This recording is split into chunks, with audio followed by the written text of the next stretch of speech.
Welcome to another presentation by My Weight World.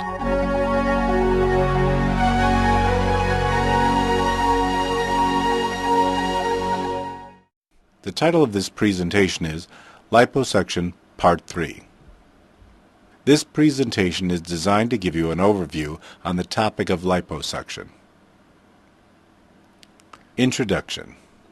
In prior presentations, we went over Part 1 and Part 2.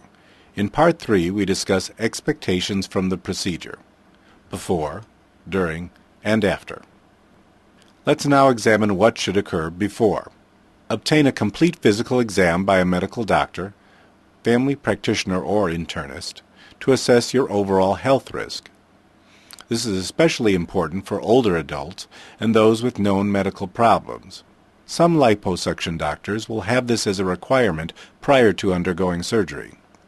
For example, if you are found to have severe diabetes or heart disease, your risk for surgery goes up, and you may elect not to take the extra risk, or your liposuction surgeon may elect not to do your procedure.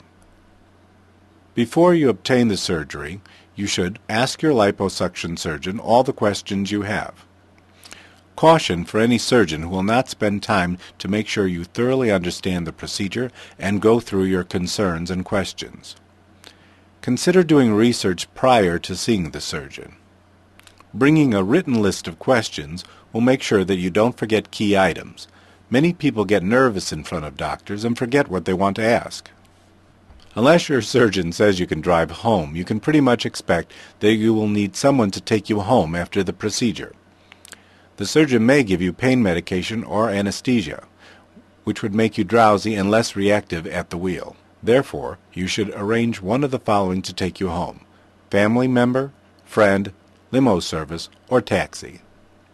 Ask your surgeon before surgery how much time you will need to take off of work or school following the procedure. Ask other related questions such as medications you will need to take, and get the prescriptions filled, if you will need dressing supplies, if you need to take or not take any medication prior to surgery, if you can eat or drink just before surgery, and what time to show up. The more prepared you are, the better the procedure will go. Now let's examine the day of surgery. There are a couple of different anesthesia options, used individually or in combination. General anesthesia. Some procedures are more painful than others, and the surgeon may elect to have you go completely asleep. This is called general anesthesia. Sedation. Less intense procedures can be done with just sedation without putting you under a general anesthesia.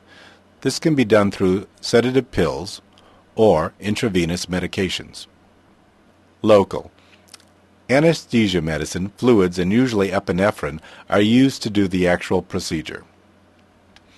A local is performed in order to reduce bleeding, epinephrine, reduce discomfort or pain, and help suck out the fat.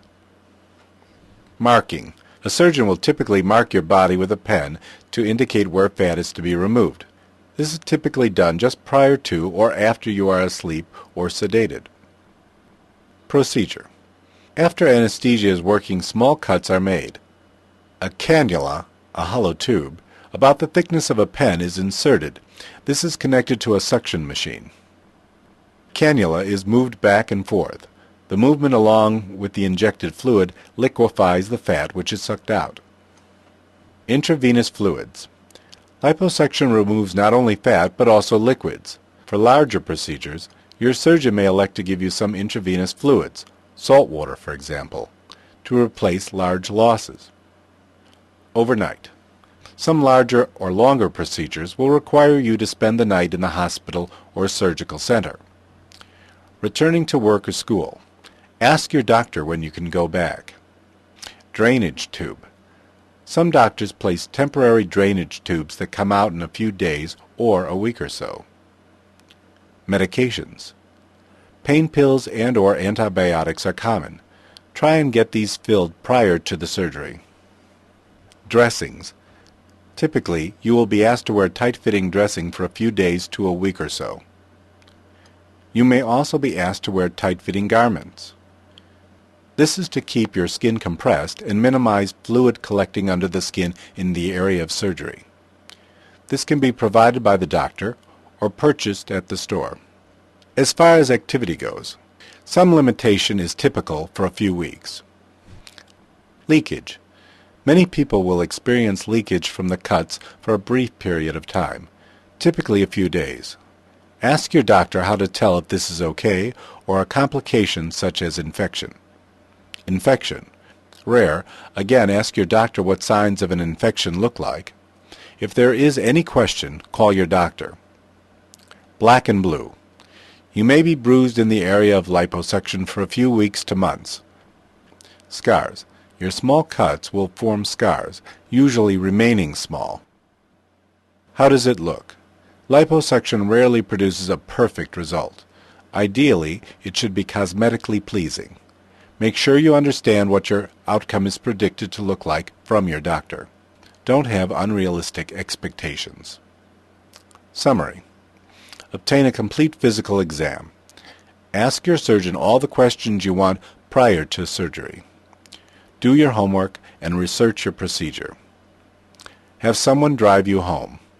Have realistic expectations of what your outcome should look like. This has been another presentation by My Weight World.